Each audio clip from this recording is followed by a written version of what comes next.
Hello, my loves. Welcome or welcome back to Chemistry with Kismet Tarot. I am Monica, the Kismet Chemist.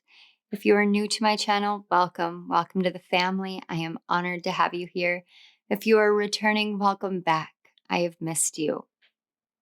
Today, we are going to be diving deep into our past life fears that have come out to play in this lifetime. Each of these cards that we are looking at here signify a different type of style of death or manner of death. And these are designed to help trigger within your own subconscious and unconscious minds memories, awareness of those moments in those past lives. Now, this is why there is a trigger warning on this video, because some of the images, some of the emotions that I have been getting in regards to these cards have been very overpowering, very overwhelming. And I allowed them to move through me. I allowed the emotions to move through me so that I could sit here and help work through it with you. Sometimes your death in a past life, the way in which you died, that moment where you realize so much about the life that you were living and the things that you learned, but also the things you failed to see while you were in that lifetime, can actually manifest in your current existence, your current incarnation. And it can manifest as a fear. It can manifest as a physical illness, pain, mentality, and it impacts your life. And it can be a struggle to move forward. However, once you become aware of this, it is possible for it to be healed. Before we move into, the biggest reason why I was called to do this, I want to talk about the collective rune. We're actually working with an Elder Futhark rune here. And they are the runes that were received by Odin as he hung from the tree for 9 days, which is actually the signifier for the Hanged Man card. Sorry, my throat is a little dry. I have some tea next to me. But this Elder Futhark rune. Okay, there we go. This Elder Futhark rune is Algiz or Algiz, depending on the resource that you use. It is the rune of the elk, but it also stands for protection, for support, for the wisdom of the universe. The colors associated with this rune are black and purple. So this is about protecting your crown chakra, protecting that area of your mind that receives messages, that receives downloads, that connects to the higher realms. It's knowing that in engaging with the higher realms that you are protected, that you do have the wisdom of the universe, and it is contained within you, and that the universe is always conspiring for your best good, even when you can't see it, even when it doesn't make sense in the outside world, because you are 100% supported. This is something that I felt very strongly was a needed reminder at this time. We are in the midst of Libra season still, and coming up to Scorpio season. There's a lot of emotions surrounding relationships, surrounding connections, surrounding balance and justice and fairness.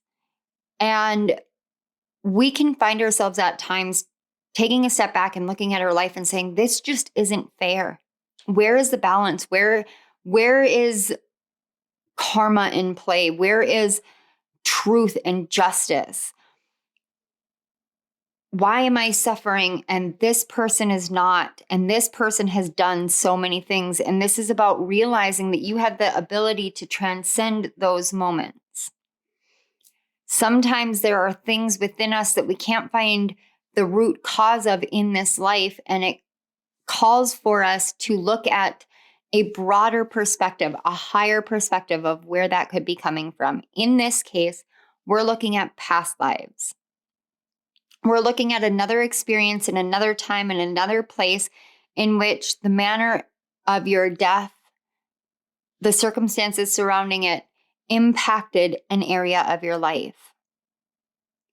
I think about one of my husband's coworkers, and he had constant pain in his sciatica. And he could not get relief. He went to doctors, chiropractors, nothing really helped. It was just this constant pain that was there. And I asked him if I could work with it. And what I picked up when I tapped into that pain as I was channeling Reiki energy was a story about a past life and him being at war and being shot with a musket. And that was the manner of death. And it was in that moment that it was coming back. It was coming back as a physical manifestation of a past life situation. And I just told him about how this can work sometimes and about the specific images that I was getting being very general. And the last time I spoke to him was about a month ago because he doesn't come up here that often. But every time I talk to him, I ask, how's your sciatica doing? How's your back feeling? And his pain is gone. It is one of those moments where it feels like a miracle. But really, it's about you realizing that the miracle exists within yourself already. And all you have to do is allow yourself to tap into it. It is through that inspiration, through the inspiration of the things that I have healed in my own past life regressions, that I want to come here and talk to you about how it's impacting your life so that we can talk about how to overcome it, how to heal it. We have 3 piles. Each of the pile cards signify the manner of death that is impacting you. Each of the runes signify the area of your life it is impacting. So the first card we have is 59 with disease, and the rune is the star. The second card is the card 55 and war, and the rune is romance. And the third is 61 with starvation, and the rune is woman. I'm going to give you guys some time, turn on some music, let yourself relax, breathe deeply to relieve the tension in your shoulders, release your jaw from clenching too tightly, and trust this process and trust yourself. Allow yourself to be guided, and I will see you at your piles.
Hello, pile 1. If you chose the first card, the card disease, as well as the stone, the star, the rune, the star, this is the message about what past lives have come to play. Okay, we're going to do this again.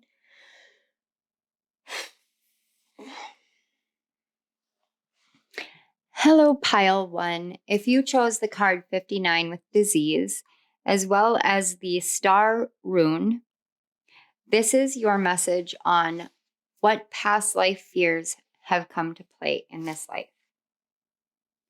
So the first thing I want to start with is there were books and movies that came through as a suggestion for you guys to tap into moving forward after this reading. The first one was Love in the Time of Cholera. And I'm going to be completely blunt with you guys.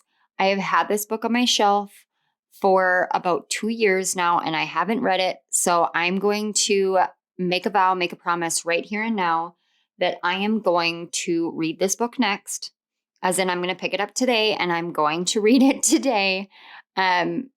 Obviously, I don't expect to get through the whole book today, but I am going to start reading it today, and I will keep you guys updated on when I complete the book and how it impacted me.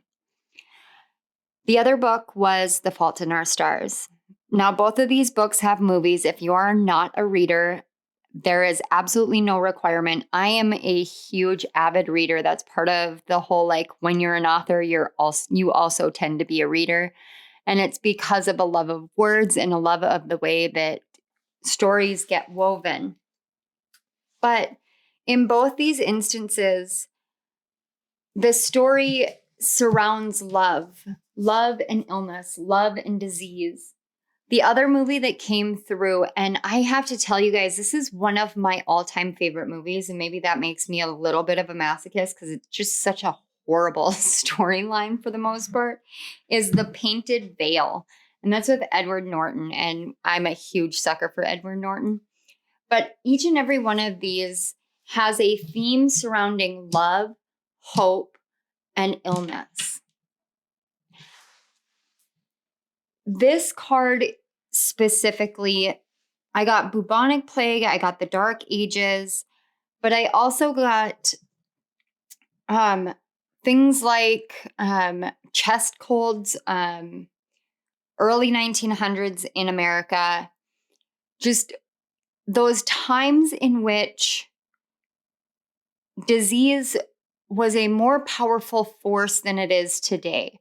We think about the way that the COVID has been running through the world. And I say that just because I've heard other readers talk about how YouTube kind of censors this stuff.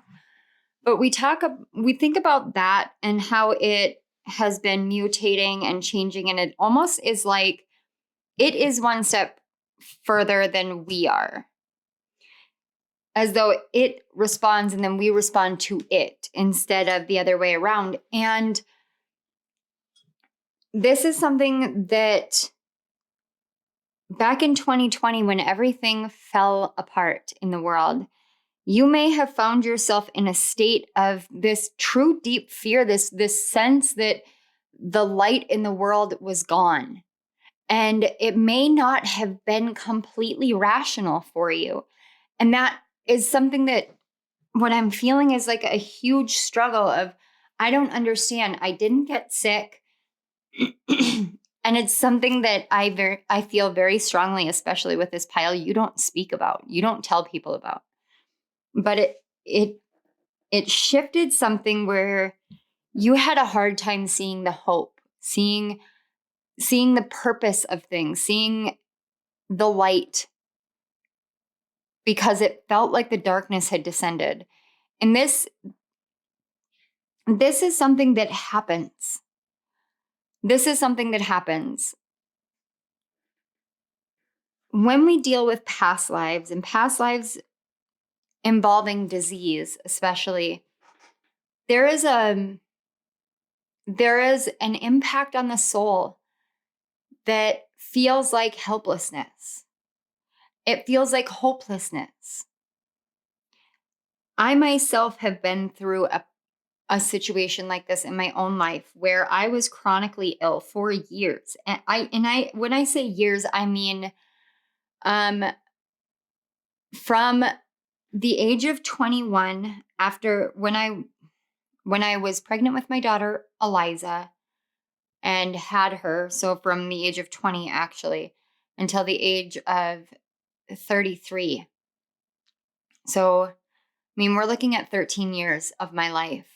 14 years of my life, because it actually started manifesting at 19 when I met my ex-husband. So about 14 years of my life, which is kind of ironic because 59 reduces to a 14. I was in and out of doctors' offices, in and out of hospitals, in and out of appointments, sent to this specialist and that specialist. I was diagnosed with umbrella diagnoses. I was diagnosed with something, and then that diagnosis was taken away. I was in and out of surgery. I had bone marrow biopsies. I had lymph node biopsies.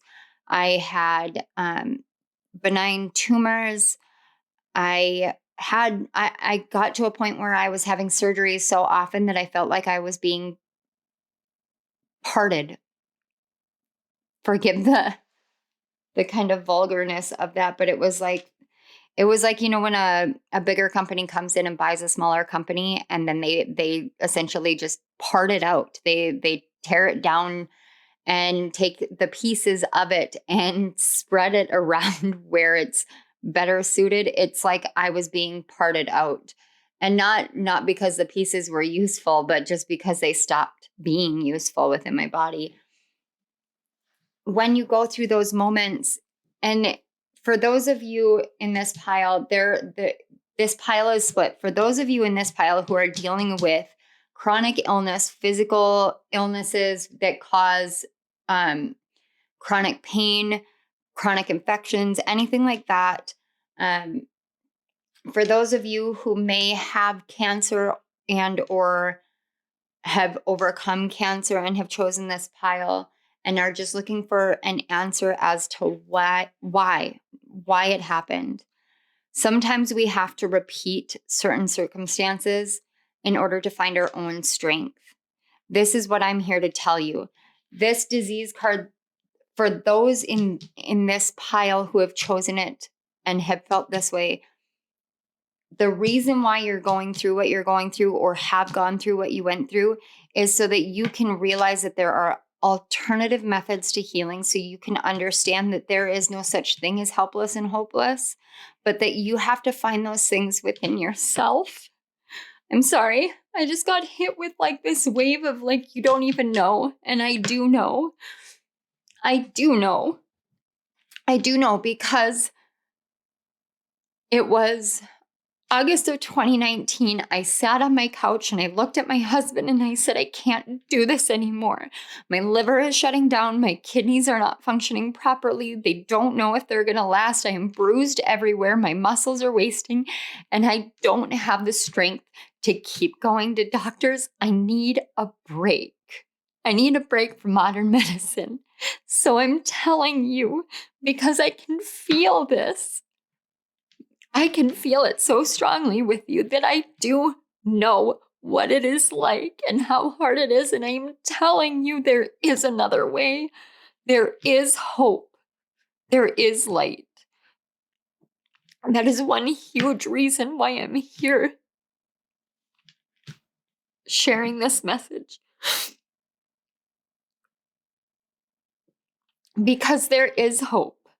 Because I am healed. Because I am trying to lead by example and show you that there is a way forward for you. And to show you that you're not alone in suffering and you don't have to suffer in silence.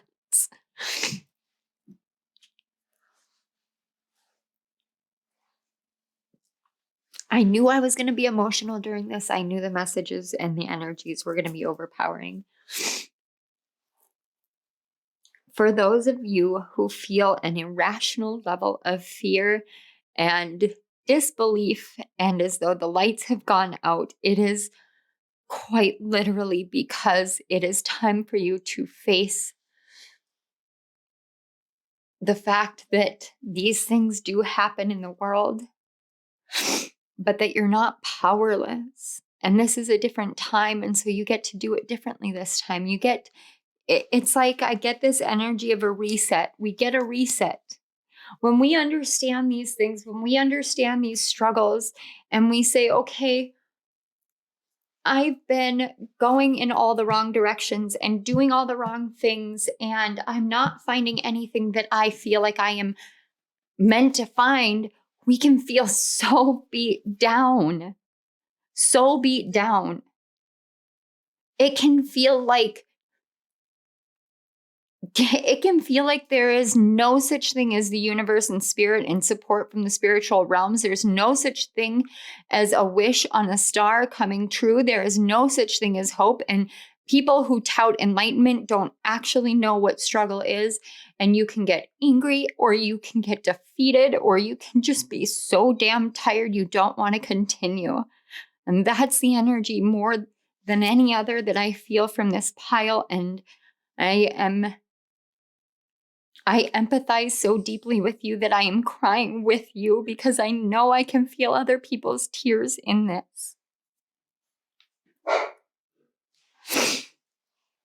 Nothing happens for no reason. And I know that's hard. I know that's hard, especially when you're dealing with illness. I do know that's hard, but nothing happens for no reason. And sometimes we can't understand the reason until we allow ourselves to look up at the stars and to feel that wonder one more time, to look up at the stars and say, I am at the end of my rope, but I am going to make this wish. I am going to send this up to whoever or whatever is listening, and I'm going to pray beyond all belief and hold on to this one last vestige of hope that I have. And then in that moment, that's when a miracle happens, because that's when something within you awakens and you realize, I can still hold on to hope. I can still feel this.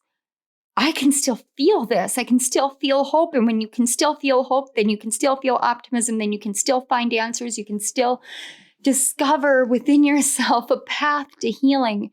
You can do this. You can do this. When you wish like that, it makes you see that you have this capability of holding on to something that you thought you could never touch again. That hope, that light. So let's find out how we can move forward from here, holding on to that hope. Spirit and the spirit guides for pile 1. I feel your love here. I feel this urgency for bringing these messages forth. I ask in this moment for clarity, for guidance, for an infusion of love, and for them to be able to tap into the collective rune of the support of universal wisdom that they contain within themselves. All right. How can pile 1 heal and move beyond these fears surrounding disease, surrounding illness, surrounding a loss of hope? We have the Sun card. Oh my gosh, I love you guys so much. I just want you to know that, like, if I'm just gonna bawl through this reading, I'm gonna bawl through this reading. And you know what? I hope you cry with me. I really do, because, man, I feel like it is so needed. Sometimes you just have to have that release, because I'm telling you, your guides and spirit are saying the sun comes back. It comes back. You can feel that hope. You can touch that hope. Ground yourself in that hope, in that light, in that love. Ground yourself. See how stable and firm and tall that you can grow, that you can spread your roots in holding on to hope. In the bleakest moments, please hold on to hope. The Hierophant, man alive. Don't let anyone else tell you what is possible and what is impossible. Do not let traditions and structures and anything else block you from seeing that you hold the key to this within you. You hold the power within it, within yourself. The 7 of Cups. Every choice that you have made has not been a wrong choice. It's not about the confusion and the cloudiness. And I love this specific 7 of Cups, because it's always the one cup that's pouring out is pouring into the sun. It's pouring into the light. It's this, everything else feels like it's darkness. So pour into yourself. Feed the light within yourself. Feed the light with that hope, with that awareness. We've got the Son of Wands on the back of the card. It's this inspiration of, I can do this. The Son of Wands or the Knight of Wands is such a quick fire energy, and he's inspired. He is filled with this charismatic flame, and he knows what he's going to do, and he knows it's going to work, and nobody can change his mind. And I'm going to tell you guys, I've been there. I have been there. I have been at the end of my rope. I have looked down the barrel of being told that I had a brain tumor, and the doctors saying I needed to go. I needed to go to the doctor. I needed to go to the ER for an emergent MRI because they were so concerned but couldn't get me into the office. But it was during the pandemic, and at that time I had been diagnosed with an immunodeficiency. So my immune system was just plain flat out broken. It did not work. And when I tried to take the medicine that would help me at all, my body completely rejected it. I felt utterly destroyed and abandoned by the medical field. And it was deciding one day that I was going to find an answer for myself. And that one moment of making that decision, choosing that I would find a way to heal myself, that I opened the door to spirit to come more fully into my life. I didn't think twice. I just followed the signs. I followed my intuition. I followed the light within myself. And this is what you have the capability of doing. I am not alone in this. I am not the only person who does this. And you can do this too. You don't need to hold on to the darkness. Choose to see the light here. Choose to feel that hope. Choose to say, I can do this. I can find the reason. I can find the cause, and I will go and I will find the light within myself, and I will root myself so strongly in this that there is not a single person, entity, or being that will ever knock me off my path, because I know without a doubt that I am on the right track and I know how to heal myself. Spirit will never lead me astray. Spirit will never lead me into danger. Spirit will never lead me into suffering. Spirit leads you out of it. Your guides lead you out of it. They are here to tell you that there are other ways, there are other methods. There are other things that you can do. You don't have to constantly follow what everybody else says is the way you have to do things. The Hierophant card has been repeating for me so much, and I kept coming back to traditions, breaking down the barriers of the things, the structures that we build, the structures we build in our own minds, that we have no hope, that we are helpless in this battle, that we're helpless in this. It feels like a battle within your own body. Those things, those moments, we're asked right now, you in particular, pile one, are asked right now to really, really look at the way that you've grounded yourself into certain structures and traditions of beliefs or ways of moving that aren't serving you. Those are the cups that don't match you. You want the cup that pours into the sun, not the cup that pours into the darkness, not the cup that pours into the waning moon, because the waning moon does not show you the reflection of the truest part of yourself. As much as I love the moon and every moon cycle, I have such respect for the sun and the power that that light has to give us life in this world and to show us what we can do, to show us how resistant and how resilient we are, and to allow ourselves to see what we contain within. The Hierophant has the key to the wisdom of the universe. The overall message is the wisdom of the universe. You have the key within you to heal this from you. There are so many different healing modalities, and if none of them work, then make one. Create one. Break down every structure that anyone has ever said that you have to limit yourself by, and make your own healing path. That is literally what I did. I took bits and pieces from so many things And I just blended it together and decided that it was going to work.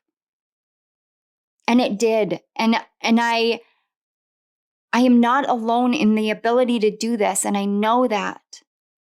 I know that undoubtedly, but you have to break down the structures that your mind has created, that there is only this path, there is only this option, there is only this way, and see that within yourself, you have the ability to be the alchemist in your own body, to take this and this and this and blend it together and create healing, create this freedom from the fear.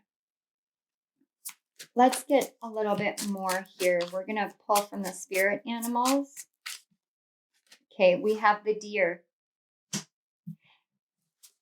Oh, the buffalo and the frog. Okay. On the back, we have the tarantula, but I was told that is unimportant is what I'm going to say. I don't know if impertinent is a word, but it's like it's not of pertinence. It's not important. It's not crucial here. So here is what I am getting. Number one, this constant go, trying to find answers in the outside world. You're being asked to temper that, to ground it into a gentleness within yourself. To stop beating yourself up because you're sick, to stop beating yourself up because you're afraid, to stop beating yourself up because you're your own worst enemy in this battle right now. And I know that's a hard thing to hear. I know that's a hard truth. Trust me, I know. And you can shoot the messenger if you want. I get it. You know what? If somebody had told me this, say 2 years ago, 3 years ago, I would have flipped them the bird, told them that they could go straight to hell, and then I would have walked away and then beat myself up for being so rude, but also beat myself up for beating myself up because of the truth of what they were saying, because I was my own worst enemy. I did not believe in myself. I did not believe in the things that I felt within myself, that the doctors were never going to find answers for me. And I am not saying anything negative about doctors. I swear I have a doctor who is my saving grace and literally saved my life on multiple occasions when I would not save myself. She saved me when I wouldn't prioritize my own health. There are so many ways in which I'm hearing that you can soften yourself up, that you can see that you don't have to stand so strong, but that you can hold on to hope while being gentle with yourself. Inspiration is wonderful. Seeing the light is wonderful. Breaking down these barriers are wonderful.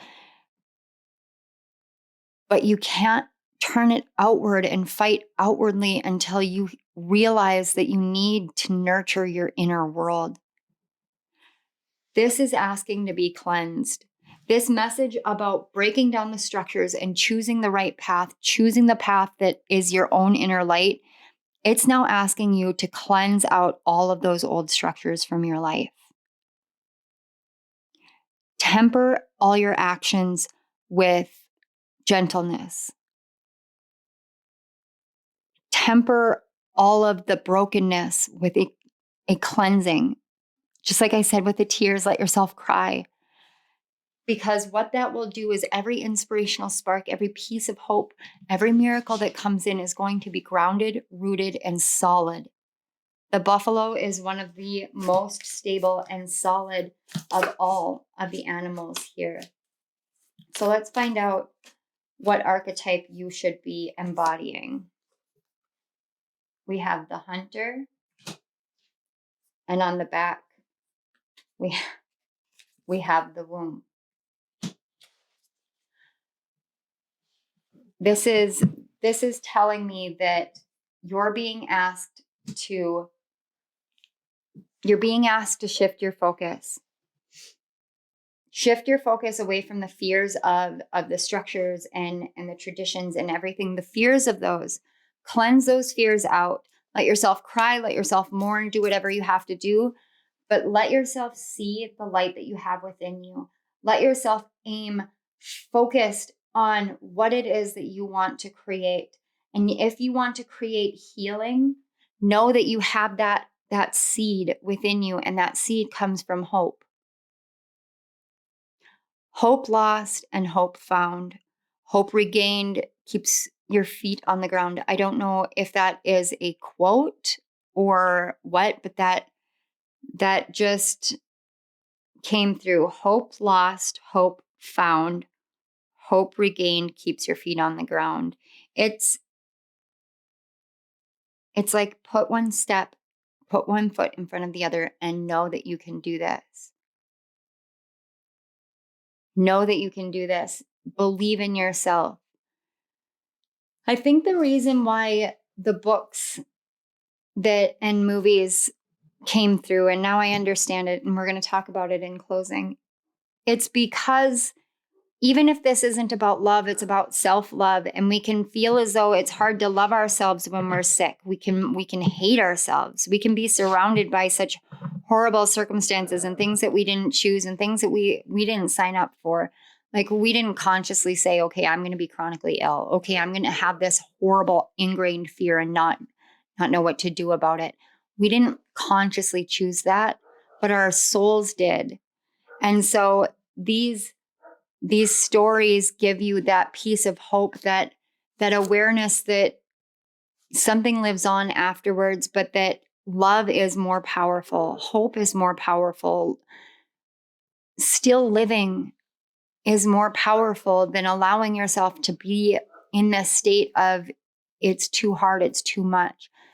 Nurture yourself and see that you can actually take this directed focus at healing this, because you can do this. You have the wisdom within you. It's been incubating, it's been growing, and it's ready to come out. So really focus on going inward and being gentle and cleansing this out so that you can get that spark of inspiration of where you can let this go, where you can move forward from here, and ground that into reality and know that you are as firm as the buffalo. The buffalo will not be moved. You can do this. Okay. Pile one, that was a roller coaster and a half, but I am so honored to be able to read your energy and bring these messages forth. I want to hug you guys. You must be my hug pile. I want to hug you guys so much. I want to say thank you so much for being here, for taking the risk on this reading. I want to say thank you to your guides and my guides for facilitating the connection between our energies. I want to say thank you so much to Spirit for this awareness, these messages, the power that you have, and the wisdom that you channel to all of us, the love, the support, and the protection that you give to all of us. Thank you so much. Pile one, if this resonated, please go ahead and hit that like button. Don't forget to subscribe to my channel. You can hit the notification bell if you are feeling so inclined. That way you get notified when I upload. And please let me know in the comment section below how this resonated. I would love to hear from you. All right, pile one, I love you all. Bye. Hello, pile two. If you chose the second card and Rune, this is your message of what past life fears have come to play in this life. So you chose the War card with it, the number 55, as well as the Romance rune. Now, something that I've noticed lately is, since working with the Witch's runes, my perception of the word romance in and of itself has really shifted, because this rune contains both Mars and Venus energy. And it's about how we take our perception and beliefs and values and worthiness surrounding love, surrounding who we're meant to love, how we're meant to love, and the love of ourselves, and how we bring that into the world, into our relationships, how we project that outward. With the War card, I did have a couple of movies come through. Pearl Harbor was one of them. It was not quite as prominent. However, I did get a lot of World War II vibes. But more than that, the movie that has been constantly since I pulled these cards, coming into my awareness was Troy. And that's with Brad Pitt and Orlando Bloom, amongst other actors. And then there was a song that came through, and it was Travelin' Soldier by the Dixie Chicks. So the biggest thing that I was picking up for you is this perception of what it takes to love and be loved, what it takes to have that healthy relationship, to have that healthy romance, what it takes to love yourself and come to the world and say, this is who I am, and this is what I know my worthiness is, and this is what I know love is meant to be like in my life. And the energy of the way that this played out in a past life, and especially with the relation to Troy, but also to ancient Greek. There was also the Oracle of Delphi coming through, and this awareness that sometimes we get separated from the person that we love, and the circumstances are completely and utterly out of our control. You may have had a past life in which the love that you had, the person actually went to war and died, or you saw this happening. And so for some of you, there were past lives where war was so prominent that you chose to not open your heart to another, because there was always this ingrained fear of loss. And as I was tapping more deeply into it, I kept being drawn to the rune, the overall collective rune. And the question that came through was, what if the love that you have to give, the love that you're meant to have in this life, whether you're in a relationship or not, what if that was 100% and utterly supported by the universe? What if you didn't have to fight for that love to be in your life? What if that love was just what was meant to be? And if you could let go of this fear that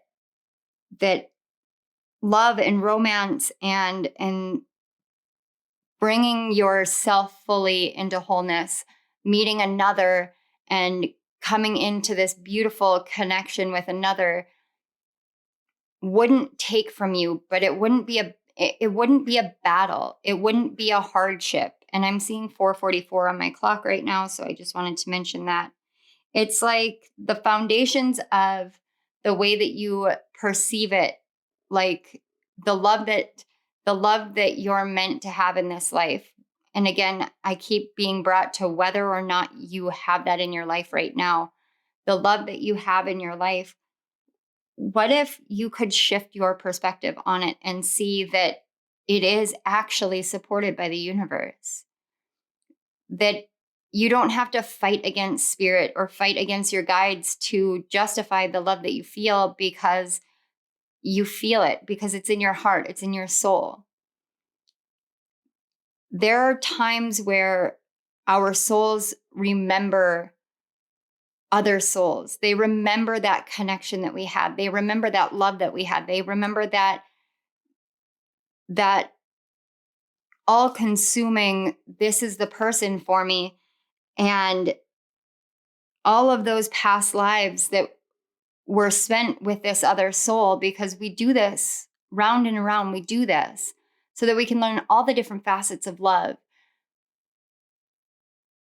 What if you recognize that soul, and then all of these fears came up because this is the lifetime where you're meant to not have that struggle. You're meant to not have that loss. You're meant to not have that fear. And that mindset in and of itself can be a really scary thing, because then you have to open your mind up to the possibility that happiness and romance and love and the wholeness of who you are is really that worthy of being met with wholeness from another. And that's what spirit and your guides really want you to see. Like, you are supported, your heart, your love, your your soul, your essence, the calling that you feel, that deep essence inside of yourself, that's 100% supported. And really randomly, I got drawn to looking at this rose quartz heart that I have. And I feel like rose quartz would be a really good stone for you in this time, because right now, spirit and your guides are really asking you to surrender to letting this be released, letting this past fear be released. And when I think about Troy, the message that came through is there were so many wars that were waged in this world, and they were waged because of love. They were waged because of someone loving someone else. And the essence of the movie Troy and the story of it is because two people fell in love and they were told they weren't meant to be together because she was married to somebody else, but they just knew they were meant to be together. They knew that this was a love that was meant to be. And the loss of lives and destruction that was caused from their love, something like that in a past life, it leaves an indelible mark on the soul. Because how does the soul justify a love that has led to destruction? And it's not about justification. It's about understanding. It's about the awareness that that was what happened then, so that you could learn that not all love has to be a battle. And now I'm hearing Love is a Battlefield by Pat Benatar. But for this pile in particular, it's like, it's this essence that in your past life, it really was a struggle. It was a struggle to either open yourself up to love, or it was a struggle to trust in the love that you had, because there was so much destruction. There was so much chaos and melee and war, and it led to so many fears that in that moment where that love was lost, where one of you didn't come back, it was like, if they didn't come back, how do I continue moving forward? But the love within a soul, it doesn't just go away. It doesn't just go away. And we endeavor to find each other in each lifetime and learn to love each other in so many different ways. There are lifetimes that you can spend with your soulmate where it's a parent and child relationship, where it's a spousal relationship, where it's a brother and sister, or brothers or sisters, or what have you. We experience it in every different way, so that we understand that love is what lasts. It's not about what came before, and it's not about the fears. It's about the essence of love. And when love comes in for us, and we have all these fears that awaken within us, fears that we didn't realize we even carried, but that we've been carrying for lifetimes, we have a choice. We have a choice to face them down. And then the war actually becomes an internal war. And it becomes this battle of hearing the heart over the mind, hearing the heart over the fears, hearing the love, and letting the love have the power, letting the love take the reins, letting that be what's more prominent within you, rather than feeling as though it's got to be waged with the outside world, as though everything and everyone is against you. If you knew that there was nothing and no one standing against you and the love that you have, what would you do? Would you release the fears, or would you allow them to continue to perpetuate within you so that destruction gets caused? Because destruction ends up being at our own hands, because the fear takes hold and the fear takes precedence. And you have a chance to let it go. All right, let's get some more messages. How can pile 2 let it go? Spirit and spirit guides of pile 2, how can they let it go? We've got the 2 of Wands.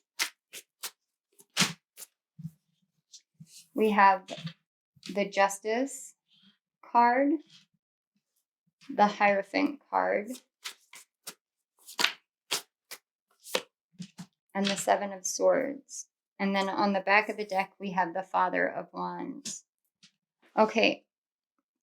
I don't want you guys to feel alarmed at the Seven of Swords with the Hierophant, because what I'm seeing here is the way that you let this fear go is by realizing that fear creates deception. Fear creates illusions. Fear creates this belief that we can't have what we want, that we don't know what we want, that we don't know the truth.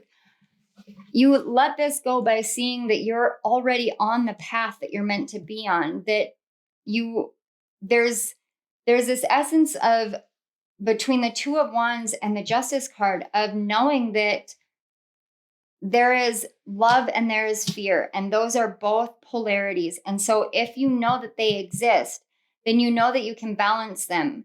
You know they exist in the world, but it also shows you that the person that you're seeking or that you're with is actually a counterbalance. It's like they're not meant to be the same as you. And if you can see that you have that path forward, that balance, that harmony. If you look here, this is literally like the essence of love. It's like your souls are on this mission here to rebalance this loss from the past. And it doesn't matter the structures from the past. It doesn't matter the structures that were created. It doesn't even matter the structures that exist in this world. We can label them and whatever we want. Labels are literally just deception. They're just a way to try to categorize something so our rational mind understand it.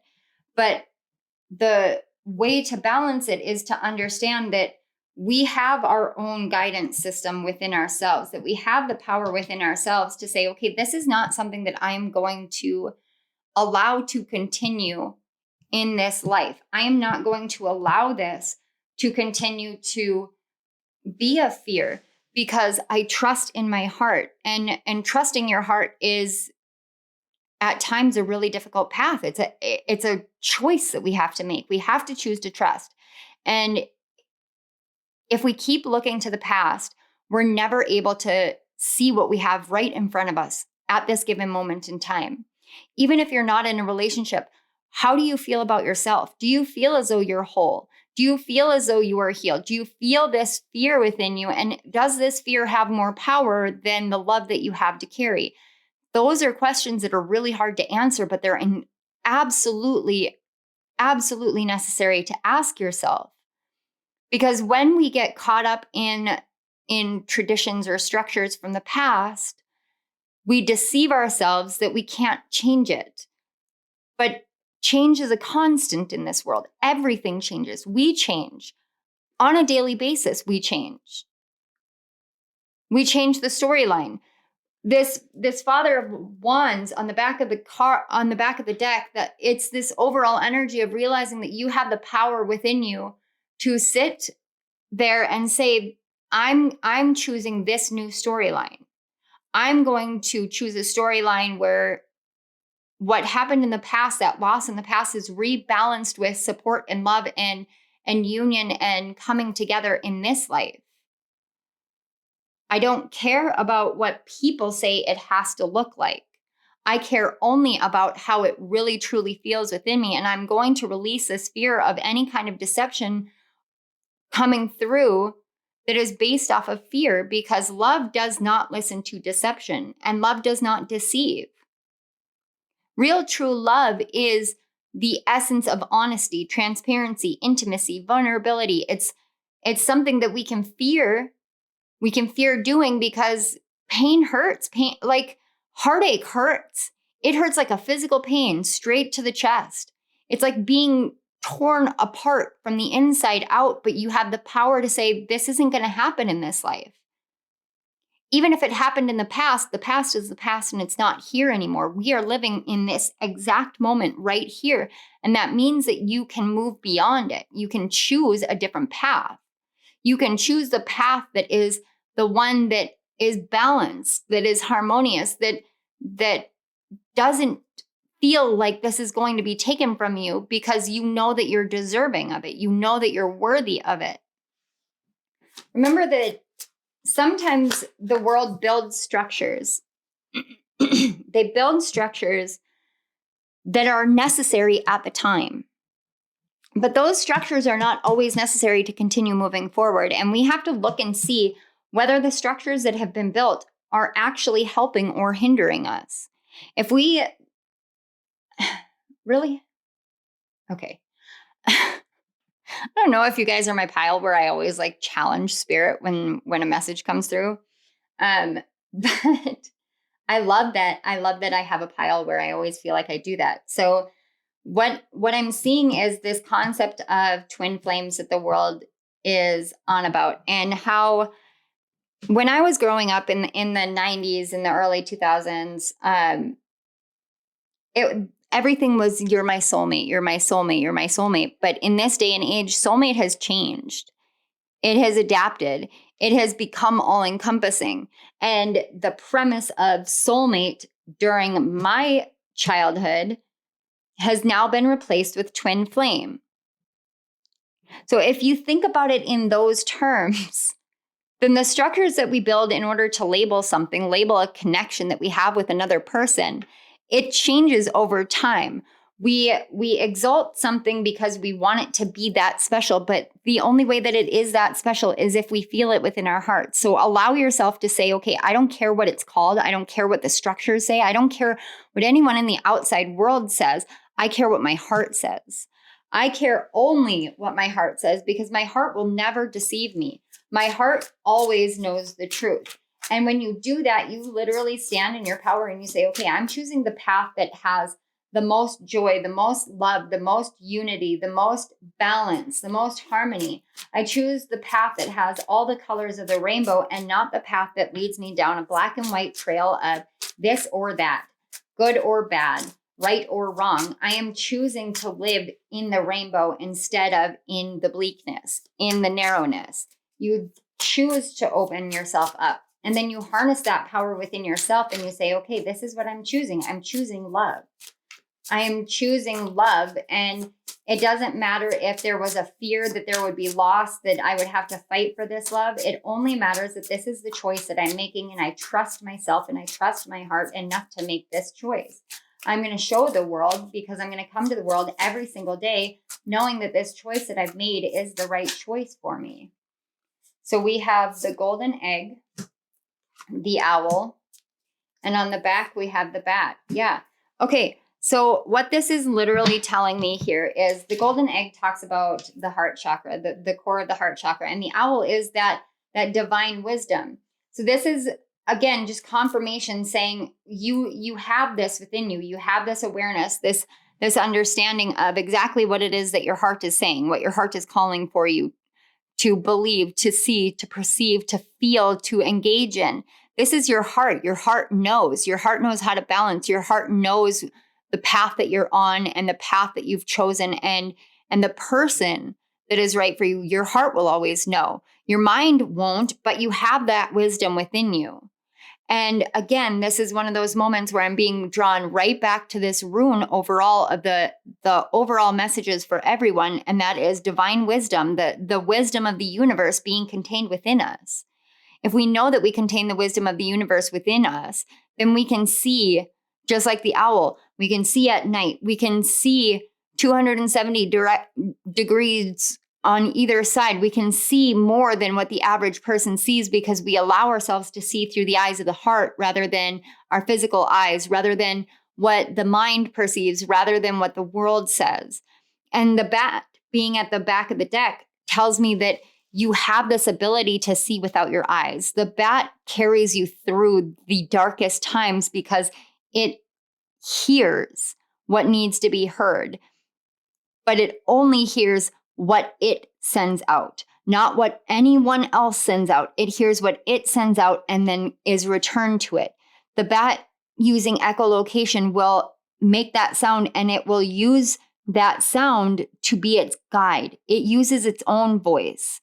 This is saying you have a powerful inner voice, a powerful inner compass, and you can use that to guide you through this, to guide you through this fear, to let go of this fear so that you don't have to continue holding on to it, so you can see the wisdom that you contain within to break yourself free of the deceptions of the structures and the traditions and the things that other people have said that just don't feel right.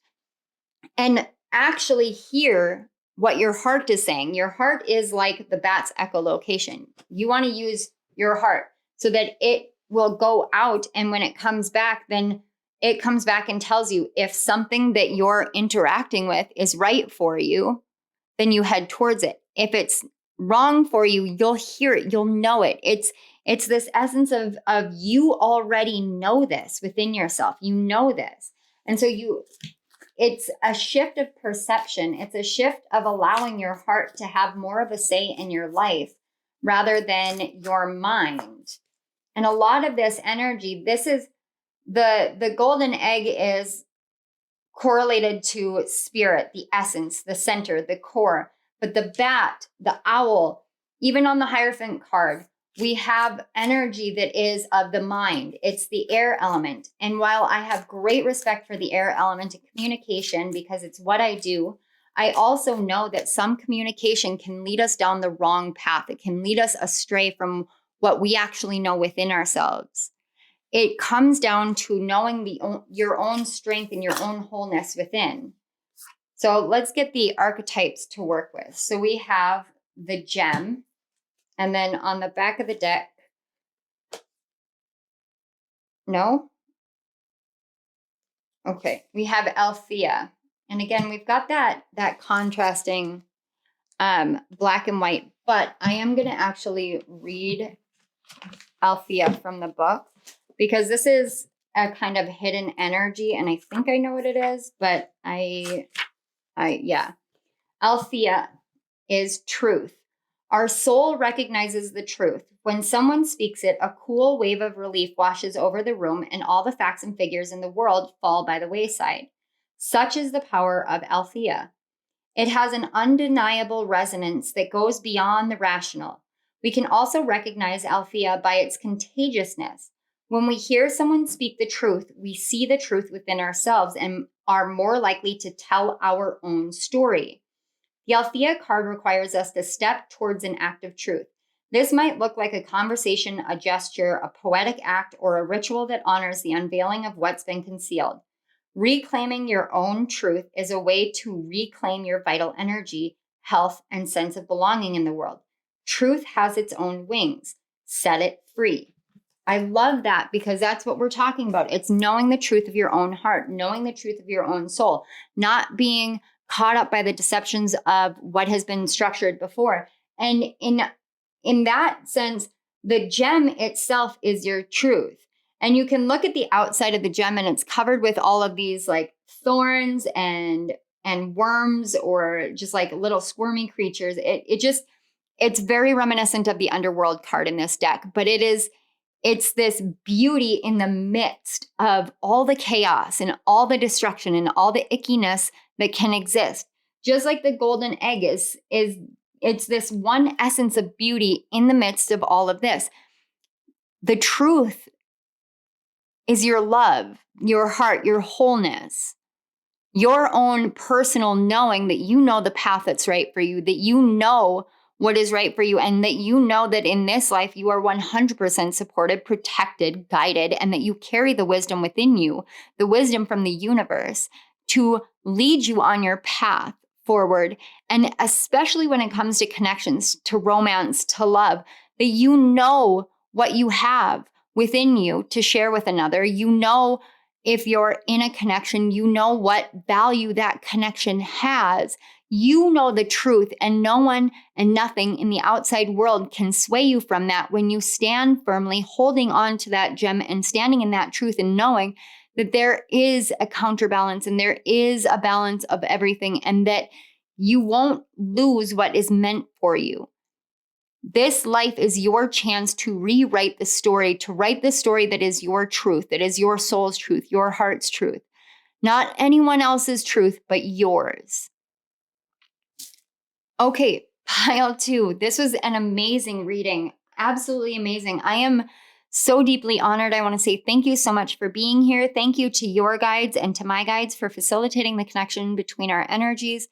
Thank you so much to Spirit for these amazing messages of clarity and guidance that are so needed at this time. And I want to say thank you again so much to you, Pile 2. If this resonated, please hit that like button. Don't forget to subscribe to my channel.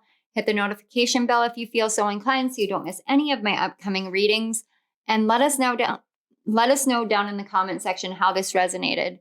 I would love to hear from you. I love interacting with you guys, and I love when you guys interact with each other. It really does fill my heart to see everybody, coming together. So, all right, Pile 2, thank you again for being here. I will see you at my next reading. I love you all. Bye. Hello, Pile 3. If you chose the third card and rune, the card 61 with starvation and the rune woman, this is the reading about how your past life fears have come to play in this life. Now, I'm going to tell you guys, in all honesty, when I first pulled this card, I really thought the messages were going to go a different way. Hi, Willow. Hi, come here. Come here. Give me just a moment, guys. I got the pups. Okay, I'm back. Sorry, the pups literally are just like in and out all morning. But what I was saying is, I definitely expected this pile to go a completely different way. But the message that I kept getting from Spirit was starvation comes in different forms. And sometimes it is about the awareness of how that starvation comes in. So when we're talking about past lives, what I was actually seeing was I was seeing a lot of corsets. And to wear a corset, you had to maintain a specific figure and you had to be very mindful. But I was also seeing like really ancient, like Middle Ages times where they had these huge feasts, but the women at the feasts were either serving or not really meant to partake a whole lot. This was more for the men to show their prowess, to show what they have within their life and what they can do, what they like. I just heard what they can put down. And some of that in a past life can impact the soul in a way that it perceives the feminine energy as needing to be starved. And I don't mean this in a physical sense. And I apologize if this is triggering for anyone who may deal with any kind of eating disorders. I do understand that. I know how hard that can be. This is more about spiritual starvation. There are times where in history, and we can see this throughout history with the patterns, where the voices of women have been shunned, ignored, actually fought against. Now I'm being brought to like the witch burnings and hangings in the US, like the Salem witch trials. And there's this essence here of being afraid to tap fully into your feminine energy, to tap into that receptivity. Because in past lives, being in that feminine gender role was to be starved of having a voice, starved of having a place, starved of having respect, starved of being able to use the gifts that you have within you because it was seen as wrong or evil or what have you. And it can carry over within the soul. This is what I'm feeling very strongly with this pile. You may be very, very psychically gifted, but be afraid that that psychic gift that you have will not lead you anywhere in this life. It won't do anything but leave you starving, leave you, I'm hearing high and dry. It's like it's like your soul carries this wound that is so deep, and it surrounds feeling like if you were to embrace receptivity, if you were to embrace this softer divine feminine energy, or even just that powerful, potent, darker feminine energy that we all have access to. Either way, if you were to embrace that, to really like dive into that in this life, you won't be taken seriously. You stand to be ousted or outed, or essentially you stand to be eliminated from everything that really matters to you. Eliminated is not the word I was looking for either. Ostracized. It's like if I were to embrace the gifts that I have within, everything would fall away. I would be abandoned. I would be left. There is no future in this, and all it would do is harm my family, harm myself, harm my life. And so you shove down the receptivity and you subjugate yourself, not because you are meant to, not because you feel like that's what you're called to, but because your fear pushes it down and pushes it down until you can't tap into that receptivity anymore, because you are so afraid that it will create destruction instead of a beautiful life full of blessings. And that is a massive form of spiritual starvation. It's like starving yourself of the absolute pertinent nutrients that your soul needs. Your soul needs you to stop focusing on forward action and forward motion and let yourself sit and rest. Rest in a state of openness.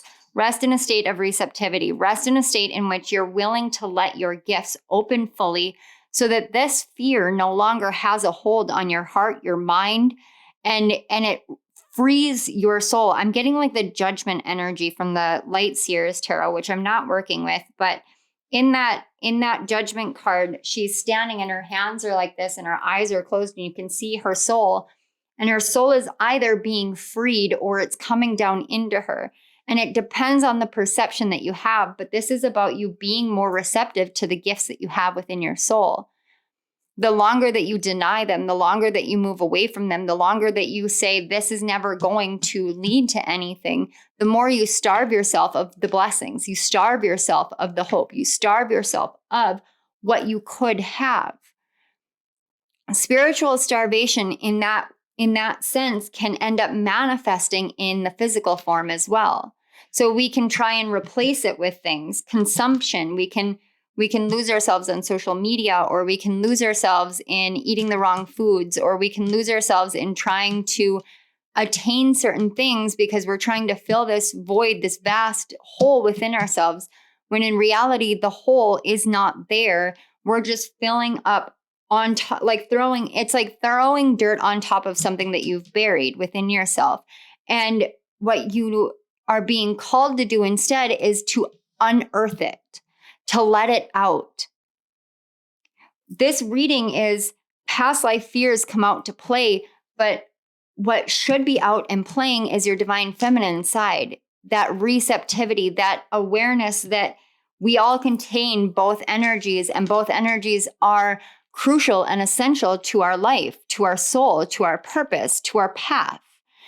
This energy here is saying it's time for you to stop starving your divine feminine energy.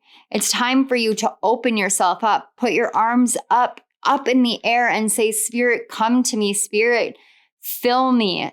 I am open. I am receptive. I'm sitting here and I'm looking at the woman, and then I'm looking over here at the Algiz,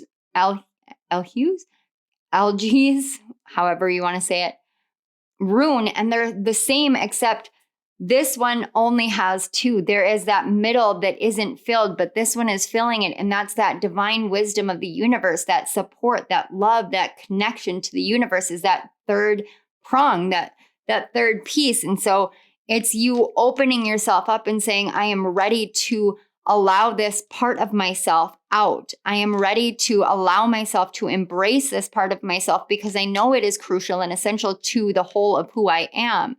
I know that I am meant to be connected to my higher self. I know that I am meant to move from my heart, move from my soul. I know that I am meant for more than what I have allowed myself to be. And I am choosing in this moment to no longer spiritually starve myself, but to step into this state of being open and being receptive to what there is out there, what the possibilities are, and then allow yourself to really be open to those.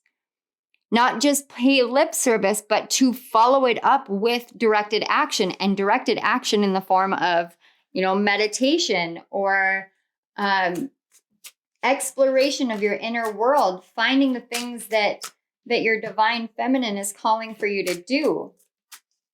Go get a manicure, I'm hearing.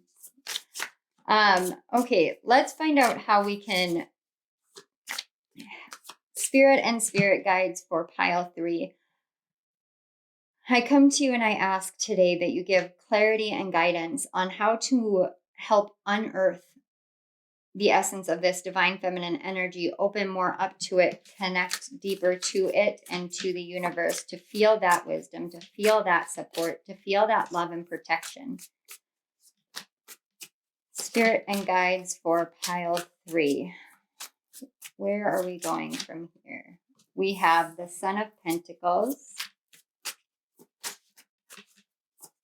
What else do they need to know? Pile 3. Even the cards are hesitant to receive messages. There is such a hesitant energy here. We have the 6 of Cups, the Mother of Wands. And I know that was a back of the deck card in case you saw it on the camera, but it really was like trying to pop out, trying to jump out. Yeah. 5 of Pentacles and the 7 of Cups. All right. And then on the back of the deck, we have the 2 of Wands. You may have been drawn to another pile. If you were, definitely go check it out. I'm not going to tell you which number because I try not to do that so that you use your intuition. But what this is telling me is you have the path forward within you. And that's the thing. The path forward is already within you. It is within you. It's not in the outside world. It is within you.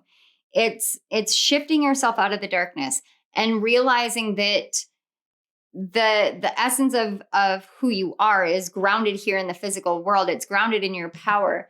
But the thing is you may have been trying to do this or trying to build something on a continual basis without realizing that you need to become more open and receptive. And so you get stuck in this cycle of, I have to do this. I know it will come in. It's just slow going. And you base this off of the past. You may have been someone who heard money doesn't grow on trees. You'll never get anywhere doing X, Y, and Z. This isn't right. There's this essence of the roots that you have from your childhood or from your family line have told you that you can only build in one specific way, in one specific direction, in one specific action. And spirit and your guides are saying you have this beautiful power within you. You have this snake literally has the eggs underneath her. She's protecting them. You have all of what you need within you. You've been nurturing it within yourself, even if you don't realize you've been nurturing it within yourself. But it's this fear that you hold on to of lack, of it not going anywhere, of it not doing what it's meant to, of you making the wrong choice at some point and everything falling apart. But the truth is that you have the path within you already. So you don't need to hold on to this fear anymore. You need to step into this understanding and this awareness that the past may have been very slow, but it doesn't have to be that way because you have the power to overcome this once you overcome the fear that the choices that you make and the decisions that you make and the ways in which you embrace yourself are wrong. You're not wrong for doing that.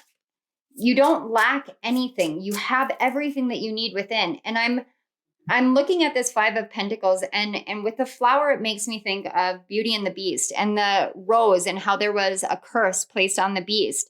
And you may feel like you're cursed, like no matter how hard you try, no matter how much you work and how much you try to move forward, it never works.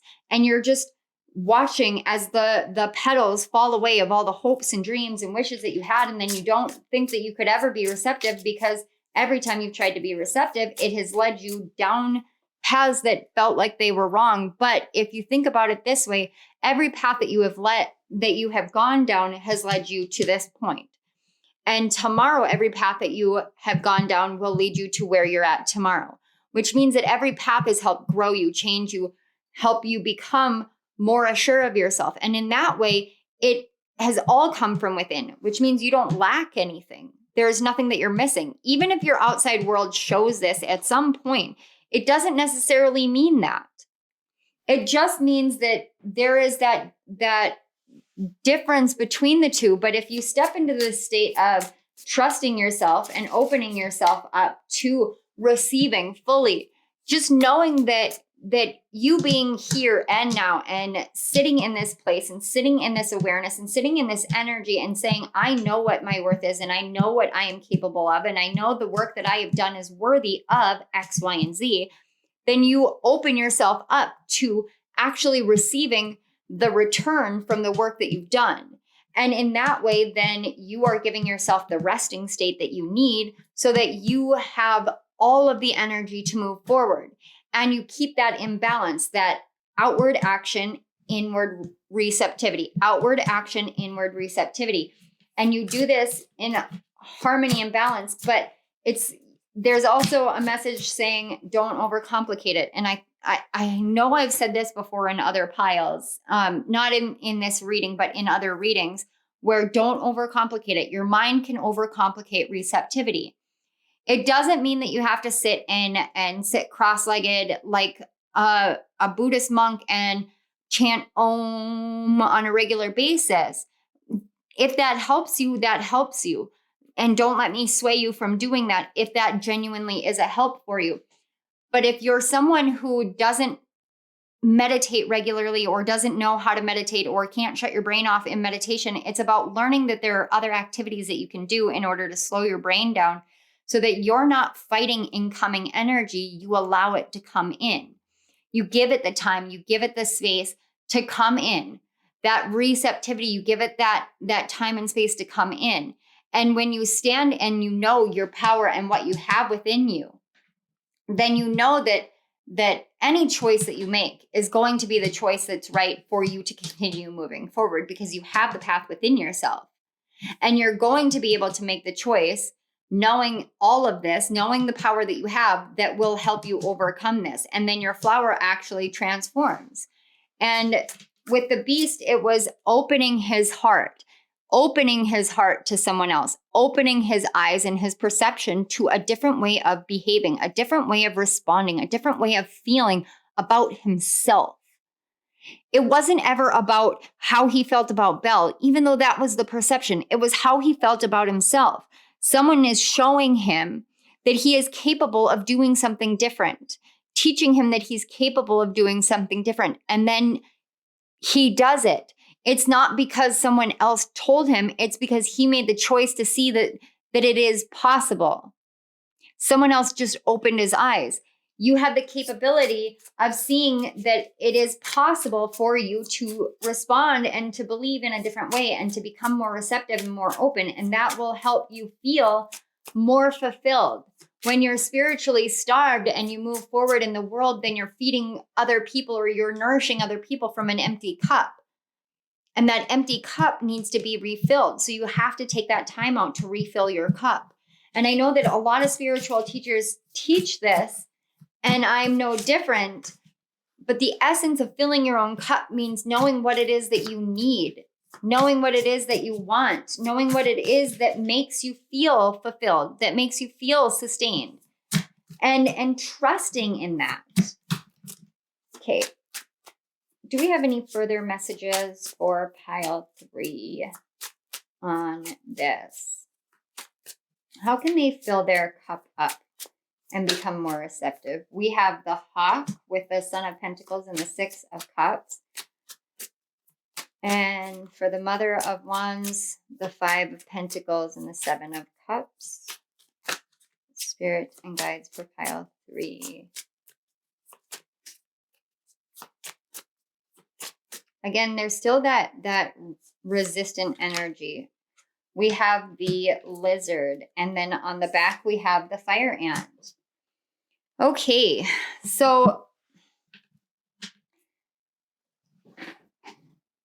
it's kind of like with a Fire Ant this is where I want to start. It's this fear of being burned. Like, I don't want to be burned. But ants live in a community. They build this community. And the essence of being a fire ant means that they are protective of this community. They will fight back when that community gets challenged. They will move forward from the state. You have so much fire energy here. Fire, you literally have all the elements, but I'm picking up the fire energy with the lizard and with the fire ant. It's such a strong fire energy, and Spirit wants me to read the lizard out of the book. So give me just a moment. Let me pull it out for you guys. Okay.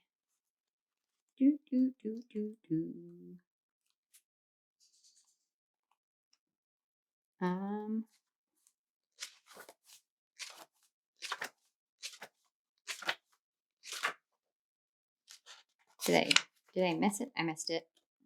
Okay. All right. The lizard says instinctual, sensitive to the subtle, and dreamer. The lizard is an expert in the realm of sensory perception.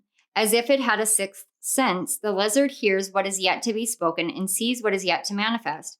Although this is an amazing gift, it can easily wear the lizard down. Big crowds, lots of travel, or overstimulation will drain a lizard of their magical essence. This card is an indication to pull back from the bright lights in big city and return to the inner artist who's been whispering your name. And when in balance, you're artistic, spiritual, and telepathic. To bring it into balance, it's about allowing yourself that creativity. Now, the hawk talks about rising above, seeing that higher perspective. A hawk is a bird of prey, and it knows what it wants, and it will go after it, but it will take the time to rise up, to see its prey, to cycle or circle around it, and then to take directed action towards it, knowing that it is the exact right action. It will be that patient waiting energy, but it will know that when it goes down, it will hit it. And the fire ant, it talks about following orders, but whose orders are you following? Are you trying to fit yourself into the box of somebody else, or are you trying to move from what you know is right for you? Sometimes you get oversaturated, overstimulated is what it said. And that hinders your creativity, and your creativity is your divine feminine energy. So this is about taking a break, taking a step back. When you feel like you don't have what you need, when you feel like you are making all the wrong decisions and doing all the wrong things, take a step back. Get back in touch with your inner world and find out, what orders are you following? Are you following the orders of your fear because you're afraid that you going after what you want is going to lead to lack, or is going to perpetuate this cycle of spiritual starvation where you can't ever do enough to keep these things in balance? Or can you realize that you're someone who is meant to have both the inner and the outer experience? You can change and meld and adapt, but you have to give yourself permission to do that. And the only orders you're meant to take are those from your inner world, and not the inner fears, but the inner world. So Spirit, can we get one archetype card for pile 3 for the archetype that they can work with to become more open to their divine feminine receptive energy? All right, we have the box, and on the back of the deck, we have the cave. Okay, if you feel boxed in life, if you feel like people are just putting you into this box and saying, this is who you have to be, this is how you have to do it, this is what you have to do, go internal. Like 100% go internal. Go in, because the cave within your own heart, it's going to lead you to where you need to be. There is a shamanic meditation on YouTube that actually has you going into a cave to discover your spirit animal. That might be something that's very, very helpful for you. I know that really did open my eyes to so much more about myself, because it's not guided. They just tell you what you should visualize, and then they ask you to surrender to the visualization. Surrender to your own creativity. When you surrender to your own creativity and you're inside your inner cave, the things, the images, the visions, the awareness that awakens within you really breaks you free of the boxes that you have placed on yourself or that others have placed on you. You start seeing what you are truly capable of, and then no one can actually dissuade you from that. Not even your own inner fears and inner state of lack mentality, or just this fear of being wrong, the fear of doing the wrong thing, saying the wrong thing, choosing the wrong path. The fear that if you choose this path that involves embracing your creativity, embracing your divine feminine, embracing all of this, that you're going to be left out in the cold. Break yourself free from that box by going internal and seeing all that you contain within. This is the first time with the cave card I've ever noticed that there's a set of eyes in there.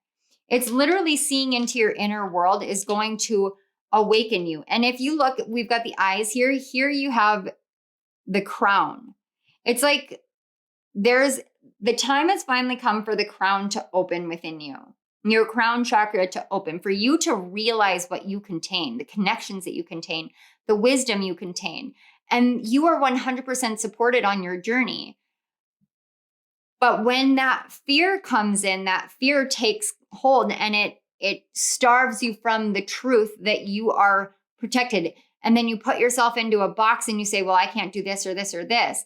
But if you look, this light and this light are the same. This one is free and this one is contained. Don't contain your light. Let your light out. Don't follow someone else's orders. Follow what is right for you, what is true to you, what you know is your path and your purpose here. Trust yourself in this moment. Trust yourself in every moment, and do what is so desperately needed for you. Not for me, not for the outside world, not for anyone else, but what you need for you right now. It doesn't make you selfish. It makes you very aware. You need to take care of your inner world so that you can awaken to what blessings there really are for you by breaking yourself out of the box that you've contained yourself in. You're not meant to be in a box, sweetheart. You're meant to experience and be out there and creative and expressive. That's what you're meant for. Go down. If you look, this box is literally an optical illusion. It looks like a hallway. So go down the hallway, go into the cave, find the truth of who you are, find that light that you contain within you, and let it out, because that's what the world is ready for. That's what you're ready for. The fear that it won't be enough, the fear that you can't do this, the fear that you will be punished or ostracized or cast out, those are fears from a past life. Those don't exist in this reality. They only exist in this reality if you choose to allow them to exist in this reality. And you have the ability to pull yourself back from that, see from a higher perspective, and say, I'm not taking anybody else's orders. I'm going to do what is right for me, because I know the path that I'm on. I know the journey I'm on. I know what's right for me, and I know what I am deserving of. I'm going to open myself up to it. I'm going to receive it with open hands. I open my hands to receive it. Right here, right now, open your hands and say, I open my hands to receive. And trust that you are open to receiving, and then let yourself rest. Go take a shower, go take a salt bath, go for a walk, go play with your dog or your cat or your lizard or your snake or whatever animal, if you have one. Go play with your kids if you have kids. Go spend time doing something that is just for you because you want to, because it makes you feel good. Because when you do that, then you show the universe, hey, I know what makes me feel good. I know how to nourish myself. I know what I want and desire in my life is to feel this. and I'm open and receptive to receiving it because I'm able to receive it for myself here in this moment. That will help break you free of this fear that you are in this perpetual cycle, that there's never going to be enough and that you're always going to be struggling and striving. And now it's time for you to thrive and be receptive. Okay, pile 3. This was an intense, amazing, incredible message. I want to say thank you so much. Thank you for being here. Thank you to your guides and my guides for facilitating the connection between our energies. Thank you so much to Spirit for these amazing, uplifting messages. I could not have fathomed how these were going to come in, and I am truly, truly honored to bring them forth. Thank you so much.